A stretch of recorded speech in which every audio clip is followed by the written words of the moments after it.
আমি যদি ভুল না করি তাহলে আজকে 12 তারিখ, অর্থাৎ এসএসসির রেজাল্টের দিন।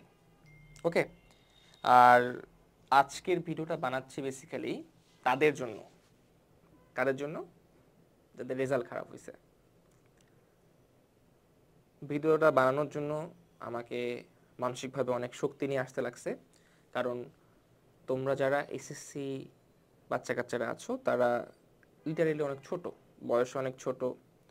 আহ, সব দিক থেকে আর কি মনে করো যে তোমরা এখনো দিন দুনিয়া অতটা দেখো নাই, পাশাপাশি লাইফে প্রথমবারের মতো তোমরা একটা বোর্ড এক্সাম দিয়েছো, ঠিক আছে, এবং সেখানেও তোমরা আশানুরূপ ফলাফল করতে পারো নাই।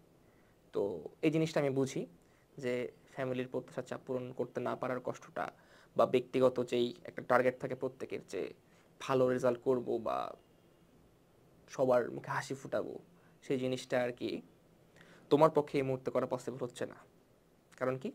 কারণ তুমি জিপি 5 পাও নাই, তুমি রেজাল্ট খারাপ করছো, ঠিক আছে।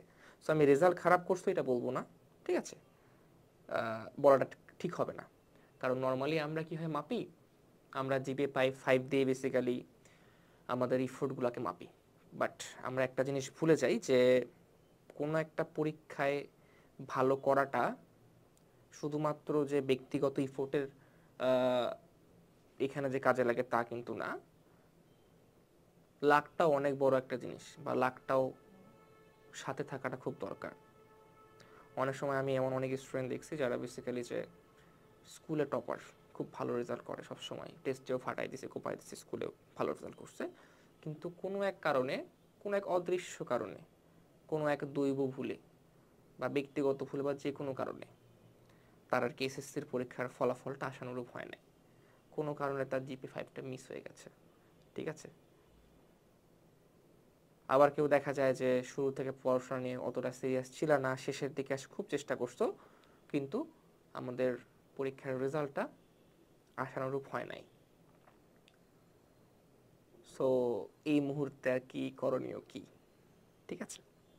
সো ফার্স্ট অফ অল বলবো, দেখো যে রেজাল্ট যদি খারাপ হয়, ঠিক আছে, সবার আগে আমরা কি দেখি, যে আমাদের বাবা মাকে আমাদেরকে অ্যান্সার করা লাগে, ঠিক আছে, যে কেন খারাপ হয়েছে, তোর পিছনে আমি এত খরচ করছি, এত ইফোর্ট দিছি, এত সময় দিছি, বাট তারপরও পাশের বাসার ভাবির মেয়ের রেজাল্ট ভালো হয়েছে, তোর রেজাল্ট কেন খারাপ হবে, ঠিক আছে, কোথায় কম ছিল বা যে কোনো কিছু।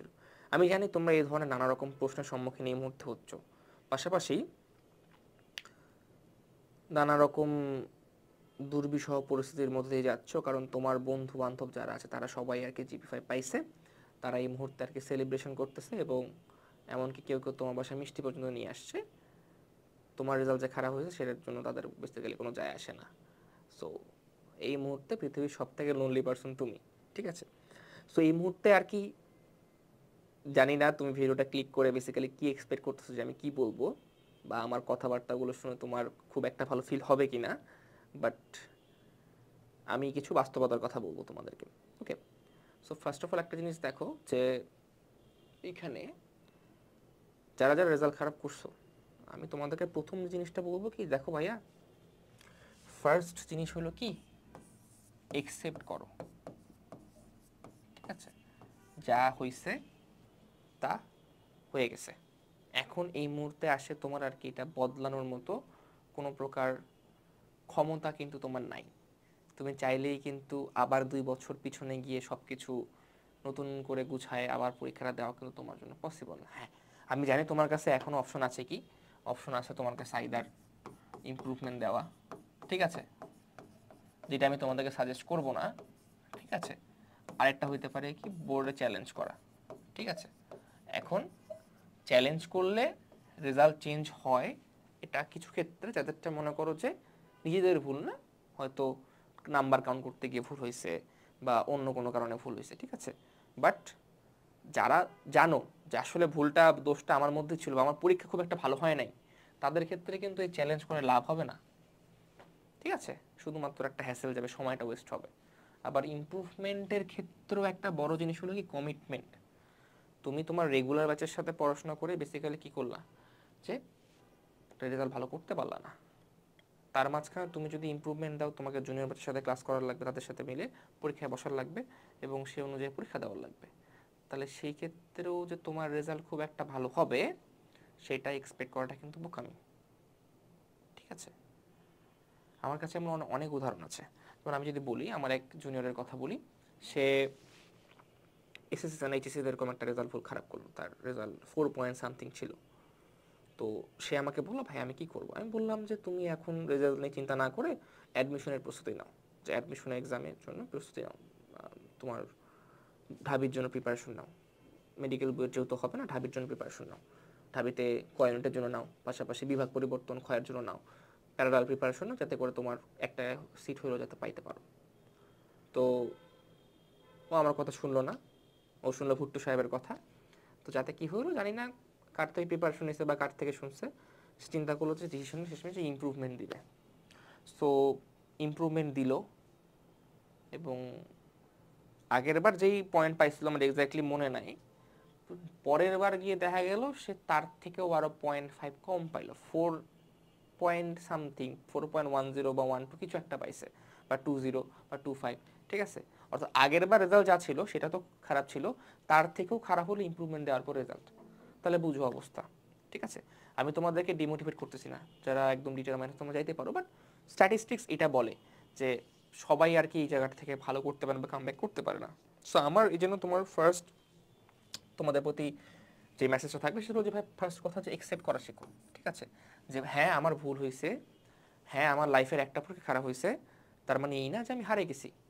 আমার এখন দায়িত্ব কি, পরের যে এক্সামটা আছে সেইটা ভালো মতো দেওয়া, পরের যে চ্যালেঞ্জগুলো আছে সেটার জন্য প্রিপারেশন নেওয়া।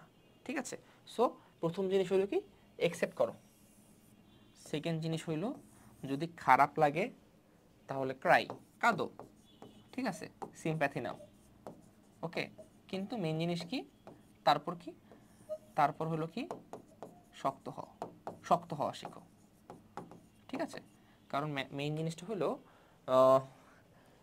একটা খুব বাজে রিয়েলিটি তুমি এই সময় দেখবা।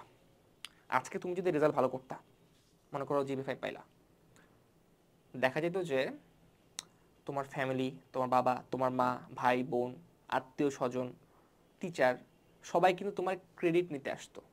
যে টিচার বলতো আমার কাছে পড়ছে বলে রেজাল্ট ভালো করছে, বাবা বলতো আমার ছেলে দেখে রেজাল্ট ভালো করছে, মা বলতো আমি একে পড়াইছি বাসায় এই জন্য রেজাল্ট ভালো করছে, সবাই ক্রেডিট নিতে চাইতো। কিন্তু তুমি যদি যেহেতু রেজাল্ট খারাপ করছো, তোমার এই খারাপ রেজাল্টের দায়ভার কেউ নিবে না। ভালো রেজাল্টের মানে ক্রেডিট সবাই নিতে চায়, কিন্তু খারাপ রেজাল্টের দায়ভার কেউ নিতে চায় না। এখন সবাই উল্টা তোমাকে বলতেছে, ও হয়তো ভালো মতো পড়াশোনা করেনি, ও তো ঘুরে বেড়াইতো, আরে ও তো রাতের বেলা করে ফেসবুকে চ্যাটিং করতো, আরে ও তো পাবজি খেলতো। ঠিক আছে, আরে ও তো স্কুলে রেগুলার আসতো না, আরে ও তো লাস্টের বেঞ্চে বসতো। খুব হাজারটা যুক্তি তর্ক এখন তোমার সামনে আসবে যে বেসিক্যালি এই কারণে তোমার রেজাল্ট খারাপ হয়েছে, কিন্তু কেউ কখন নিজের দোষ দেখবে না, ধরবে না। এখন পৃথিবীর যাবতীয় বলো সমস্ত দোষ একমাত্র একমাত্র একমাত্র তোমার। ঠিক আছে, সো এই জন্য আমি বলবো, খারাপ লাগলে কাঁদো। ঠিক আছে, সিম্প্যাথি নাও কারো থেকে, সমস্যা নাই। তো তারপর বেসিক্যালি একটু মনোবলটা শক্ত করো, একটু শক্ত হও। ঠিক আছে, যাতে করে বেসিক্যালি এরপর আর তোমার চোখে বেসিক্যালি পানি না পড়ে, নেক্সট এক্সামের আগে যাতে তুমি একটা বিজয়ের হাসি হাসো। 3 নাম্বার পয়েন্টটা হইলো, যদি রেজাল্ট প্রচুর পরিমাণে খারাপ হয়, ঠিক আছে, মনে করো সেইটুসে তুমি সায়েন্সে ছিলা, ঠিক আছে, তোমার রেজাল্ট প্রচুর পরিমাণে খারাপ হয়েছে এবং তোমার এতদিনের টার্গেট ছিল মেডিকেলে পড়া বা ইঞ্জিনিয়ারিংয়ে বা বুয়েটে পড়া। এখন তুমি বুঝতেছো যে এই রেজাল্ট নিয়ে বেসিক্যালি আমার মেডিকেল হোক বা ইঞ্জিনিয়ারিং সেক্টরে হোক, সেটা বুয়েট হোক, চুয়েট হোক, কিংবা বেসিক্যালি আমার ভার্সিটিতে হোক, ঠিক আছে, সেগুলোতে অ্যাপ্লাই করা প্যারা হয়ে যাবে, সেগুলোতে আমি আবেদন যোগ্যতাই নাই আমার। ঠিক আছে, বা পরীক্ষায় বসতে পারবো না। তাহলে তোমার প্রতি যেই সাজেশন থাকবে, সুইচ করো, স্ট্রিম সুইচ করো।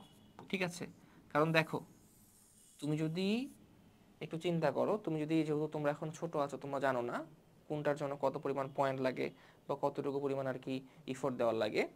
আমাদের নর্মালি যে সকল বিজ্ঞান বিভাগের যে সকল বিশ্ববিদ্যালয় আছে, সেখানে কিন্তু যদি পরীক্ষা দিতে হয়, সেক্ষেত্রে আমাদের পয়েন্ট রিকোয়ারমেন্ট এসএসসি মিলায় কিন্তু অনেক হাই থাকে, অনেক বেশি থাকে। ঠিক আছে, এবং নর্মালি যদি আমরা চিন্তা করি মানবিক বিভাগ বা ব্যবসা শিক্ষা বিভাগের জন্য ক্ষেত্রে সেটা কিন্তু কম থাকে। আমি যদি রং না হই সেটা থাকে 7 থেকে 7.5-এর মধ্যে, মানে এসএসসি এইচএসসি মিলায় সেই রিকোয়ারমেন্টস কিন্তু কম। এখন প্রশ্ন আইতে পারে ভাইয়া তুমি তাহলে কি আমাকে বিভাগ পরিবর্তন করতে বলতেছো? ঠিক আছে, আমি কি খারাপ স্টুডেন্ট? আমি কেন মানবিকে পড়বো বা আমি কেন ব্যবসা শিখে যাবো? ঠিক আছে, ফ্যাক্টরটা ওইটা না। ফ্যাক্টরটা হলো তুমি যদি মনে করো, তোমার যদি চিন্তা ভাবনা থাকে একটু লং টার্মে চিন্তা করো, যদি তোমার টার্গেট কি বলে যে তুমি যদি চিন্তা করো যে একটা পাবলিক ইউনিভার্সিটিতে পড়তে চাও বা সিট দরকার হয় একটা, এবং তুমি যদি অলরেডি তোমার যদি এসএসসি পরীক্ষার রেজাল্ট হয় 3.5 সামথিং বা 4 বা আরও খারাপ, আরও কম, তাহলে তুমি কীভাবে এক্সপেক্ট করতেছো যে তুমি সায়েন্স নিয়ে বেসিক্যালি এইচএসসিতে জিপি 5 পাবা, যেখানে এসএসসিতে পড়াশোনা করেও বেসিক্যালি তুমি কি বলে যে 5 তুলতে পারোনি বা মিনিমাম রিকোয়ারমেন্টটুকু তুলতে পারোনি। এইচএসসিতে পড়াশোনা করে তুমি কিভাবে এক্সপেক্ট করতেছো যে তুমি একটা ভালো রেজাল্ট করবা বা এই রেজাল্টটাকে পিট দিবা? এটা কিন্তু অনেক কঠিন হবে তোমার জন্য।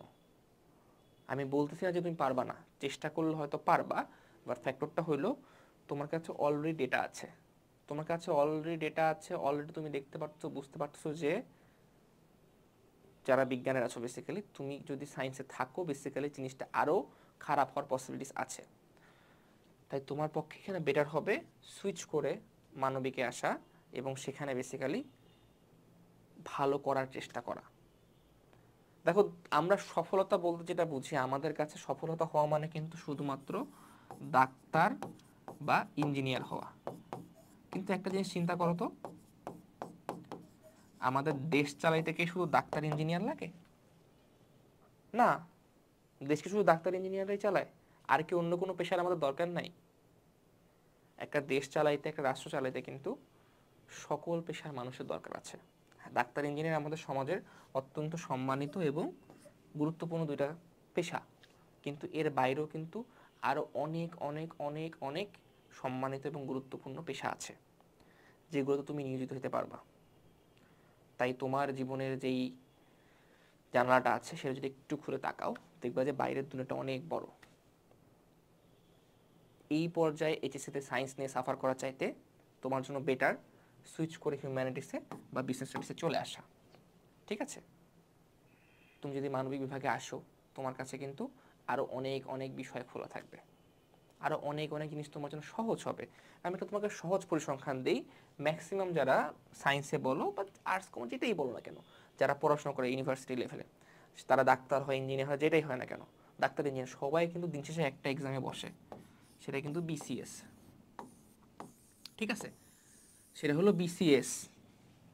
কারণ বাংলাদেশের সিভিল সার্ভিস এক্সাম হলো বাংলাদেশের ফার্স্ট ক্লাস জব পাওয়ার জন্য একমাত্র চাকরি, যেটা পিএসসি দ্বারা নিয়ন্ত্রিত, পিএসসি এক্সামটা নেয়। সো তোমার যদি আলটিমেটলি লাইফের গোল থাকে আমি বিসিএস ক্যাডার হব, তাহলে কেন তুমি মাঝখানের এই হ্যাসেলটাতে যাবা? তোমার যদি আলটিমেটলি টার্গেট থাকে বেসিক্যালি যাব, ওখানে যেতে চাই, তাই তোমার জন্য কিন্তু আরও এইদিকে পথ খোলা আছে যেটা তোমার ওই যাত্রাটাকে সুগম করবে। স্পেশালি আমি যদি বিসিএস এর সিলেবাসের কথা বলি, আমি তোমার মাথায় এখন এসএসসি লেভেলে বেসিক্যালি বিসিএস ঢুকাচ্ছি না, বাট এটা বাস্তবতা। তুমি যদি এইচএসসিতে উঠো বা কলেজে উঠো, তোমাকে এটা চিন্তা করতেই হবে ফিউচারে তুমি যেই সাবজেক্ট নিয়ে 2 বছর পর পড়বা, যখন তুমি ইউনিভার্সিটি উঠবো তোমাকে চিন্তা করতেই হবে। So why not before? কেন আগে চিন্তা করবো না?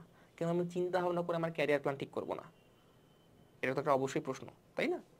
সো বেসিক্যালি তুমি যদি বিসিএস সিলেবাস দেখো, বিসিএস এর মূল যে জিনিসপত্র তার মধ্যে কি আসে? বাংলা, ইংলিশ, ঠিক আছে, জেনারেল নলেজ, তারপর কি বেসিক সায়েন্স, ঠিক আছে, আইসিটি, মেন্টাল অ্যাবিলিটি, ঠিক আছে, তারপর কি জিওগ্রাফি, ঠিক আছে, এই জিনিসগুলো। এবং এইখানকার যে সিলেবাস অফ পড়াশোনা তা কিন্তু প্রায় প্রায় হিউম্যানিটিসের যে সিলেবাস তার সাথে সেম, শুধুমাত্র সায়েন্সের যে অল্প কিছু নম্বর থাকে তা বাদে মেজরিটি 80% টু 90% সিলেবাস কিন্তু হিউম্যানিটিসের মানবিক বিভাগের সিলেবাসের সাথে কিন্তু মিলে যায়। বাংলা, ইংরেজি, বাংলা সাহিত্য, বাংলা সাহিত্যের ইতিহাস, ইংরেজি সাহিত্যের ইতিহাস, ঠিক আছে, বাংলাদেশ বিষয়াবলী, ঠিক ঠিক আছে, আন্তর্জাতিক বিষয়াবলী শুধুমাত্র যদি প্রথম তিনটায় যদি আমরা দেখি, বাংলা, ইংলিশ, জিকে, যেটা দিয়ে কিন্তু পড়াশোনা করে কিন্তু হিউম্যানিটিস বিভাগে, ঠিক আছে, হিউম্যানিটিস নিয়ে কিন্তু যারা পড়ে তারা কিন্তু যখন ইউনিভার্সিটি এক্সাম দেয়, যখন ডিউতে পরীক্ষা দেয় বা আরইউতে পরীক্ষা দেয়, ঠিক আছে, বা সিইউ জেইউ যেখানে বা জিএসটিতে পরীক্ষা দেয় বিশ্ববিদ্যালয় ভর্তি পরীক্ষায়, তাদের এন্ট্রান্স এক্সামে কিন্তু থাকে কিন্তু এই তিনটা বিষয়, কি, বাংলা, ইংলিশ আর জিকে। সো তোমার যদি বেসিক্যালি টার্গেট থাকে আলটিমেটলি ওখানে যাওয়ার, এবং তোমার কাছে যদি সুযোগ থাকে সেখানে শুরু থেকেই নিজেকে এইবার যেহেতু আগের বার যা ভুল হয়ে গেছে, এইবার যদি চাও তুমি ঘুরে দাঁড়াইতে এবং একটা বিরাট বড় কামব্যাক দিতে, তোমার জন্য হিউম্যানিটিস একটা খুব ভালো অপশন হতে পারে। আমি তোমাকে বলতেছি না, ফোর্স করছি না, কিচ্ছু বলতেছি না, আমি জাস্ট তোমার কাছে অপশন বলতেছি। কারণ যারা একদমই খারাপ রেজাল্ট করছো, যারা 4-এর নিচে পাইছো, 4-এর নিচে বা 4.5-এর নিচে বা তার হচ্ছে যেটা খারাপ করছো, ঠিক আছে, 4.5-এর উপর পাইলে সেটা মোটামুটি কভার করা পসিবল, ঠিক আছে, কিন্তু 4-এর কাছাকাছি বা 4-এর থেকেও কম, ঠিক আছে, এই রেজাল্ট কিন্তু কভার করা পসিবল না। কারণ তুমি অলরেডি বুঝছো যে সায়েন্স তোমার জন্য না, তুমি সায়েন্সে সার্ভাইভ করতে পারতেছো না, ফিজিক্স, কেমিস্ট্রি, ম্যাথ তোমার মাথায় ঢুকতেছে না, হচ্ছে না তোমার দ্বারা, সবার দ্বারা সব কিছু হয় না, সবার ম্যাথ ভাল লাগে না রে বাবা, সবার ফিজিক্স ভাল লাগে না, সূত্রগুলো সবাই বুঝতে পারে না, কেমিস্ট্রি সবাই বুঝতে পারে না, কারো সাহিত্য ভাল লাগতে পারে, কারো আর অন্যান্য জিনিসপত্রগুলো ভালো লাগতে পারে, কারো কারেন্ট অ্যাফেয়ার্স ভালো লাগতে পারে, ঠিক আছে, কারো অর্থনীতি ভালো লাগতে পারে, কারো সমাজ বিজ্ঞান ভালো লাগতে পারে, কারো কারো মনে করো যে রাষ্ট্রবিজ্ঞান ভালো লাগতে পারে, কারো আন্তর্জাতিক সম্পর্ক ভালো লাগতে পারে, কারো পৌরনীতি ভালো লাগতে পারে। সো এই জিনিসগুলো রিয়ালাইজ করার সময় হলো এখন। সো তোমার যদি রেজাল্ট খুবই খারাপ হয় এবং মোটামুটি তুমি যদি চিন্তা করো বেসিক্যালি পড়াশোনা ছাড়ে দিব, বা আরও যদি চিন্তা করো যে না সায়েন্সে আবার ভর্তি হবো, আরেকটা মারা খাবো, তাদের জন্য বেসিক্যালি একটা অপশন থাকলো এখানে, ঠিক আছে। সো তোমরা চাইলে এইটাও কনসিডার করে দেখতে পারো। কারণ ফ্যাক্টরটা হলো কোথায়, বিশেষে আমরা সবাই হইতে চাই ডাক্তার, ইঞ্জিনিয়ার, কিন্তু সিট আমাদের জন্য লিমিটেড, ঠিক আছে।